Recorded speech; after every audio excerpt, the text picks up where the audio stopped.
13절로 28절 말씀입니다. 제가 봉독해 드리겠습니다. 내가 항상 주와 함께하니 주께서 내 오른손을 붙드셨나이다. 주의 교훈으로 나를 인도하시고 후에는 영광으로 나를 영접하시리니 하늘에서는 주 외에 누가 내게 있으리요 땅에서는 주밖에 내가 사모할이 없나이다. 내 육체와 마음은 쇠약하나 하나님은 내 마음의 반석이시요 영원한 분깃이시라. 무릇 주를 멀리하는 자는 망하리니 음녀와 같이 주를 떠난 자를 주께서 다 멸하셨나이다. 하나님께 가까이함이 내게 복이라. 내가 주 여호와를 나의 피난처로 삼아 주의 모든 행적을 전파하리이다. 아멘. 이 시간 주님의 자비와 은총이 또 성령님의 감동 감화하심이 저와 여러분과 함께 하시기를 간절히 소망합니다. 8월 마지막 주에 복 있는 사람이라는 제목으로부터 시작해서 어떤 것이 복이고 또 어떤 것이 우리에게 복이 되는지를 지금 주일 오전 예배 때 함께 나누고 있습니다. 오늘 말씀은 시편 73편 말씀으로 시편에서는 그 시편의 그 앞부분에 있는 표제가 상당히 중요합니다. 근데 이 시편을 저희들이 이해하고자 한다라고 할 때에 73편의 표제는 아삽의 시다 이렇게 되어 있습니다. 아삽은 어떤 사람인가 하고 봤더니 다윗 왕 때에 예배 음악을 세우는데 큰 공을 한 레위인으로 놋재금을 치는 악장이었습니다. 그리고 시편 73편부터 83편까지는 아삽의 시인데요. 신학자들은 아삽이라고 이름은 넣었지만 실제적으로는 아삽과 아삽의 후손들이 83편까지를 함께 이렇게 기록했을 것으로 그렇게 말을 합니다. 다른 때는 제가 시편의 이런저런 이야기를 설명을 안 드렸는데요. 이 이야기를 먼저 드리는 이유가 있습니다. 이 시편이 쓰여질 당시에 그 시대적 상황을 놓고 보게 되면 편안하고 그냥 태평성대를 누리던 그때의 하나님을 찬송하고 시를 짓고 이렇게 했던 것이 아니라요. 신학자들은 이 시편 73편이 쓰여질 당시의 상황을 바벨론의 포로로 끌려갔을 상황으로 보게 됩니다. 그러니까 나라는 망하고 많은 사람들은 죽임을 당하고 또 많은 사람들이 포로로 끌려가고 그리고 그곳에서 노예로 또 살고 있는 그런 상황 가운데서 그들을 향한 그곳에서의 드려졌던 찬송과 기도가 오늘의 말씀이다라고 하는 겁니다.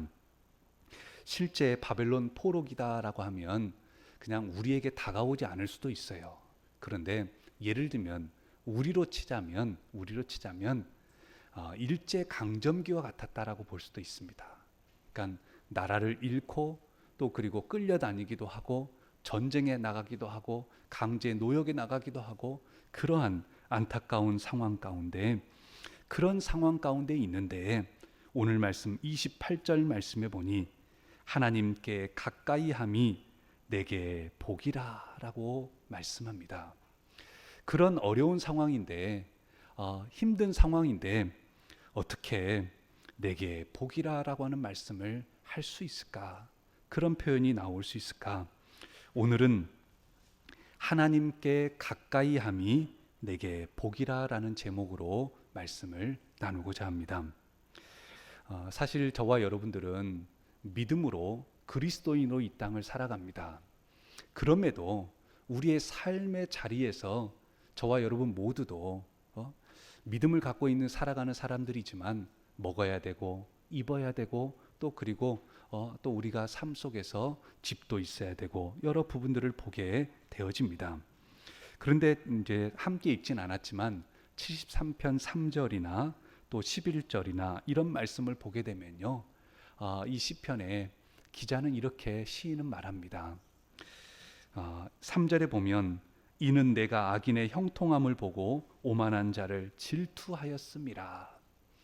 그가 포로 생활하면서 보니까요, 거기에 바벨론인들이 악하더라는 거예요. 악하고 또 우상 숭배하고 또 유다 백성들을 괴롭히고 힘들게 하고, 또 그러면서 그들이 하는 말이 11절 말씀을 우리말 성경에서는 이렇게 말합니다. 그러면서 하는 말이 하나님이 어떻게 알겠느냐, 지극히 높으신 이가 뭘 알겠느냐라고 이렇게 말을 했다는 겁니다. 얼마나 마음이 안타깝습니까? 하나님을 잘 모르는 이들이 뭐라고 해요? 하나님이 뭘 알겠느냐, 하나님이 어떻게 알겠느냐, 니네들이 이렇게 고생하고 있는 걸 하나님이 알 이유가 없다, 이렇게 말을 하고 있다는 겁니다. 그러니 그 마음이 얼마나 가슴이 아프겠습니까? 특별히 또한 12절 말씀에 보니 그 바벨론에서 포로 생활하고 있는데 그 사람들 보니까 악하고 우상 숭배하고 또 쾌락에 빠져 있고 죄 가운데 빠져 있는 사람들인데, 그런데 그들을 보니까 악인들이라도 항상 평안하고 재물은 더욱 불어나도다. 참 얼마나 안타깝습니까? 포로 생활하고 있는 가운데 그 나라 바벨론이라고 하는 나라는 우상 숭배하고 죄 가운데 빠져 있고, 그럼에도 그들을 보니까 그들은 항상 평안한 것 같고 그들의 재물은 갈수록 늘어나는 것 같아요. 그러다 보니까 그 오만한 자들을 마음속에 질투하는 마음까지 생길 정도로 시인은 그런 어려움 가운데서 오늘의 말씀을 하고 있습니다. 그럼에도 오늘 말씀 27절 말씀에 보게 되면 시인은 그렇게 고백합니다. 무릇 주를 멀리하는 자는 망하리니 음녀같이 주를 떠난 자를 주께서 다 멸하셨나이다 라고 고백합니다. 그들이 솔직히 부러울 만큼 질투도 나요. 저 사람들은 악한데 악하게 살아가면 하나님께서 그냥 그 순간에 그냥 막 번개라도 막 치셔가지고 당장 그냥 다 멸하셨으면 하나님 두렵고 하나님만 잘 섬겨야 되겠다, 이런 마음이 들 텐데 아니에요. 그 바벨론이라고 하는 나라가 예루살렘 성벽을 무너뜨리고 예루살렘 성전을 회파하고 또 그리고 그 백성들을 다 잡아가고 그리고 우상 숭배하고, 그럼에도 잘 되더라는 거예요. 그럼에도 그들의 물질은 갈수록 늘어나더라는 거예요. 그럼에도 이 시인은 뭐라고 합니까?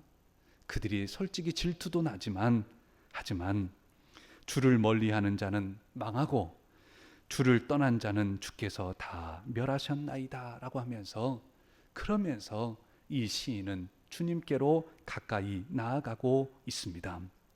시편 92편 7절 말씀에 악인들은 풀같이 자라고 악을 행하는 자들은 다 흥왕할지라도 영원히 멸망하리이다 라고 말씀합니다. 우리가 시골에서 마당이 있고 또 논밭이 있고 논두렁이 있어서 잘 알죠. 여러분, 풀은 어떻습니까? 여러분 올 초에 봄에 풀 심으셨습니까? 안 심었죠. 풀은 안 심었어도 해년마다 어쩜 그렇게 잘 자랍니까? 관리도 안 하고 그냥 내버려 둬도 그냥 막 계속 잘 자랍니다. 비어도 또 자라고 비어도 또 자라고 그냥 매도 또 자라고 어쩜 그렇게 잘 자라는지 모릅니다. 시편 92편 7절에 악인들은 풀같이 자라고 악을 행하는 자들은 다 흥왕할지라도, 그러니까 악인들은 풀처럼 그냥 막 억세게 생명력 있게 막 잘 자라고 흥왕한 것처럼 보여지더라도 그 말씀 끝에 보면 영원히 멸망하리이다라고 말씀하고 있습니다. 사랑하는 성도 여러분, 그러기에 여러분, 악인들이 잘 되는 것처럼 보여지고 그들의 물질은 갈수록 더해지는 것처럼 보여지고 평안한 것처럼 보여지더라도 그들의 영원은 멸망뿐이다라고 하는 것을 기억하고, 우리가 또한 악인의 형통함을 부러워하지 말고 그들과 함께 하려고도 하지 말고 오늘 말씀처럼 우리가 여호와 하나님께 더 가까이 함께 할 수 있기를 간절히 소망합니다. 이 말씀을 묵상하면서 저는 그런 질문을 해봤습니다. 아마 제가 바벨론에서 포로 생활하고 있다면 이런 질문을 했을 것 같아요. 하나님 앞에, 하나님, 왜 이 나라가 망했어야 됩니까? 하나님, 왜 주의 백성들이 죽고 주의 백성들이 포로로 끌려와야 됩니까? 하나님, 왜 저 악한 사람들 밑에서 제가 일해야 됩니까? 하나님, 왜 저는 이곳에 있어야 됩니까? 라고 하면서 하나님, 왜 그러셨어요? 하나님, 왜 이런 일이 있었을까요? 라고 하면서 하나님의 뜻을 물었을 것 같습니다. 그럼에도 사실 하나님의 뜻을 다 알 수 없을 때가 있을 겁니다. 오늘을 사는 저와 여러분들에게도 우리가 하루를 살면서도 하나님의 뜻을 알 수 없을 때가 참 많이 있습니다.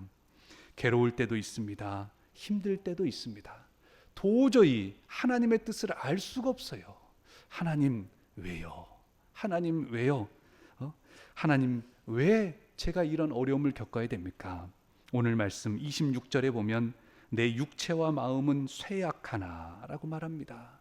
하나님 왜 제 마음도 제 육체도 이렇게 약해야 됩니까? 왜 이런 질문을 하지 않았겠습니까? 주님의 뜻을 알 수 없을 때가 있습니다. 저와 여러분 삶을 살아가면서, 이 땅의 삶을 살아가면서 주님의 뜻이 어디에 있는지를 솔직히 모를 때가 있습니다. 구하여도 하나님이 잘 말씀 안 해주실 때도 있습니다. 여러분, 그럴 때 우리는 삶의 방향을 어찌해야 된단 말입니까? 최충희 사모님이 쓴 희망 온 에어라고 하는 책이 있습니다. 그 책에 나온 이야기입니다. 이 사모님은 목사님하고, 남편 목사님하고 그 남편 목사님의 형님이 되는 그 시숙님이 아프게 돼가지고 그 시숙님이 불치병이라고 하는 루게릭병에 걸려가지고 갈수록 몸을 잘 쓰지 못하고 힘든 그런 상황에 있는데, 그 시숙님을 남편 목사님하고 함께 이제 신방을 하게 되었습니다. 그리고 그 시숙님을 가서 보게 되니까 그 시숙님이 몸이 많이 불편하죠. 그러더니 조그마한 칠판을 가져달라고 그래가지고 그 칠판에다가 말도 잘 안 나와서 그랬던지 막 뭐를 쓰시더라는 거예요. 그래서 그 칠판에다가 뭘 그렇게 쓰신가 하고 봤더니 그 칠판에다가 빼곡하게 무슨 말을 썼냐면요, 왜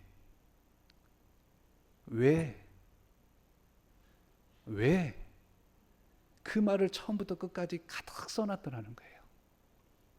본인은 평생 주님을 섬긴다고 했고 봉사한다고 했고 주님의 교회를, 몸된 교회를 해서 힘써 일한다라고 했는데 왜 자신이 이런 고통을 겪고 이 질병 가운데 있는지를 하나님 왜 그런 마음으로 그 칠판에다가 꼭 써나가고 있는데, 그 시숙님의 눈에 눈물이 가득하였고 그 목사님 부부도 가슴이 무너져 내렸다라고 합니다. 어떻게 드릴 말씀은 없고 참 힘들었죠. 그리고 이제 한 해가 지나고 이듬해가 되어가지고 다시 남편 목사님과 사모님이 그 시숙님을 또 찾아뵙게 되었습니다. 그 모습은 더욱더 몸은 마르고 쇠잔해져 가고 있었습니다. 그때 시숙님이 한 번 더 작은 칠판을 가져다 달라고 그래가지고 가져다 줬더니 또 그날도 뭘 쓰시더라는 거예요.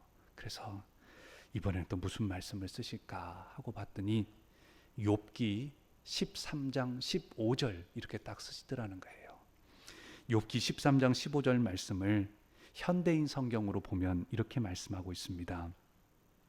여호와께서 나를 죽이실지라도 나는 그를 의뢰하리이다 라고 하는 고백입니다.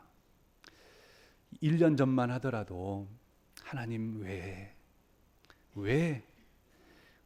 나에게 이런 일이 있습니까? 라고 외쳤던 그 시숙님이 1년이 지나고 나니까 하나님이 나를 죽이실지라도 나는 그를 의지합니다.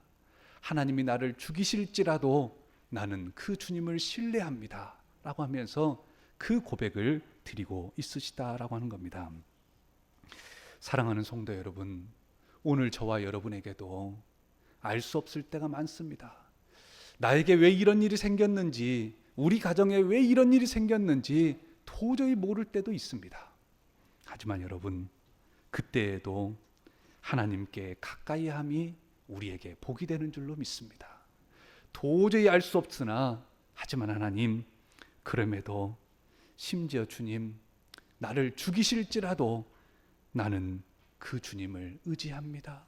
그 주님을 의뢰합니다라고 하나님께 가까이 할 때에 그분에게도 또한 우리 모두에게도 하나님의 복이 함께 할 줄로 믿습니다.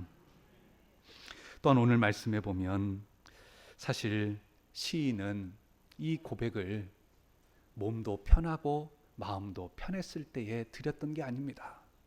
고통 가운데, 어려움 가운데, 고난 중에 있음에도 이 고백을 드리며 찬송을 하며 기도하고 있습니다.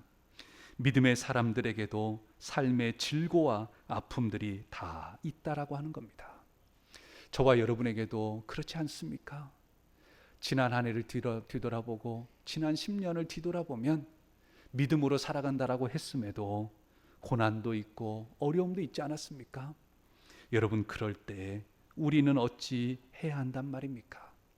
오늘 말씀을 붙잡고 고난 중에도 하나님께 가까이 할 수 있기를 원합니다. 십자가를 지고 주님을 따를 때에 그 십자가가 너무나 무거워요. 하지만 주님의 음성을 들으며 나를 부인하고 그 십자가를 지고 주님을 따를 수 있기를 원합니다. 우리 주님을 가까이 하게 될 때에 그 주님의 음성이 들려지고 우리 주님을 가까이 하게 될 때에 하나님의 은혜가 분명 함께하게 될 줄로 믿습니다. 우리 교회에서는 그래도 비교적 가까운 교회입니다. 영광의 염산교회, 많은 순교자들이 나온 교회입니다. 6.25 한국전쟁 당시에 1950년 9월 29일 국군이 영광의 진군에 들어왔을 때에 미처 퇴각하지 못한 공산주의자들이 나중에 퇴각하면서 교회당에 불을 지르고 교인들을 바닷가 수문통에 새끼줄로 묶고 머리에는 큰 돌들을 이렇게 묶어가지고 그래가지고 수장을 시켰던 그런 일이 있었습니다. 전 교인의 4분의 3이 된 77명이 그렇게 순교로 인해서 목숨을 잃게 되었습니다. 염산교회 당시 담임 목사님이었던 김방호 목사님과 그 가족들도 7명의 가족들도 그곳에서 순교하게 됩니다. 공산군이었던 이가 나와서 김방호 목사님과 가족들을 한 줄로 세워놓고 몽둥이를 주면서 아들에게 아버지를 치라고 협박을 합니다. 아버지를 치지 않으면 죽이겠다고 협박을 합니다. 그래도 어떻게 아들이 아버지를 죽이겠습니까? 그러자 군홧발로 짓누르고 차고, 그리고 가족들이 보는 눈앞에서 목사님을 먼저 창과 몽둥이로 때려서 죽이고 사모님, 그리고 아들들, 그리고 8살, 5살 된 손주들까지 생명을 잃게 되었습니다. 공산당원들은 당시 그 교회 김삼순 집사님이라는 집에서 몰래 숨어서 예배를 드리던 허상 장로님이라는 분을 붙잡아 매질을 하고, 그리고 설도 수문 위 제방으로 끌고 가서 똑같이 목에 돌을 달아 바다에 던져 수장을 시키려고 했다라고 합니다. 그때에 그 허 장로님은 물에 빠져 돌아가시는 그 순간이었지만 그 순간에 이런 찬송을 불렀다라고 합니다. 오늘 저희들이 경배 찬송으로 불렀던 450장 찬송입니다. 내 평생 소원 이것뿐, 주님의 일 하다가, 주의 일 하다가 이 세상 이별하는 날 주 앞에 가리라. 이 찬송을 부르셨다는 겁니다. 그 불같은 시험 많으나 겁내지 맙시다. 구주의 권능 크시니 이기고 남겠네. 금보다 귀한 믿음은 참 보배 되도다. 이 진리 믿는 사람들 다 복을 받겠네라고 하는 찬송입니다. 사랑하는 성도 여러분, 고난이 있습니다. 믿음을 가지고 있는 이들에게도 고난은 있습니다. 여러분, 하지만 그때에 하나님을 가까이 함이 복이 되는 줄로 믿습니다. 순교의 현장에서 곧 숨이 끊길 것 같은 그런 자리에서도 내 평생 소원 이것뿐, 주의 일 하다가 이 세상 이별하는 날 주 앞에 가리라. 여러분, 그 찬송을 부르며 나아갈 때에 그 자리가 주님 나라로 가는 천국문에 어쩌면 그 입구문이 되는 것과 같은 귀한 자리가 됐을 줄로 믿습니다. 말씀을 맺으며 우리 24절 말씀 같이 한번 읽어보겠습니다. 24절 말씀입니다. 시작.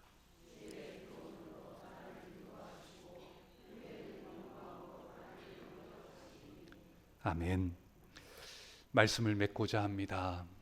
사랑하는 성도 여러분, 우리도 이 땅의 삶을 살면서 악인들이 잘 되는 것 같고 악인들이 그냥 평안한 것 같고 그럴 때가, 그래서 때로는 질투가 날 때도 오늘 말씀의 시인처럼 그럴 때가 있을 겁니다. 하지만 여러분, 주님을 멀리하는 자는 아버지 하나님께서 멸하시겠다라고까지 말씀하셨습니다. 하나님의 뜻을 다 알 수 없을 때 왜 그러셨냐고, 왜라고 하는 말이 나올 때에도 그 주님을 가까이 해보시길 바랍니다. 그것이 복이 될 줄로 믿습니다. 또한 도저히 우리가 알 수 없는 그 고난을 당하고 아픔을 당하더라도 주님 앞에서 부르시는 날과 같은 그날이 되었단다 할지라도 우리가 온전히 주님만 의지하고 온전히 주님만 의뢰하면서 주님 앞에 더 가까이 나아갈 때에 그 고난 중에서도 하나님께서 우리를 인도하시고 후에는 영광으로 우리를 영접하여 주실 줄로 믿습니다. 이 믿음 가지고 오늘은 하나님께 가까이 함이 내게 복이라라고 하는 것을 기억하고 오늘 저와 여러분이 하나님께 더 가까이 함께 할 수 있기를 간절히 소망합니다.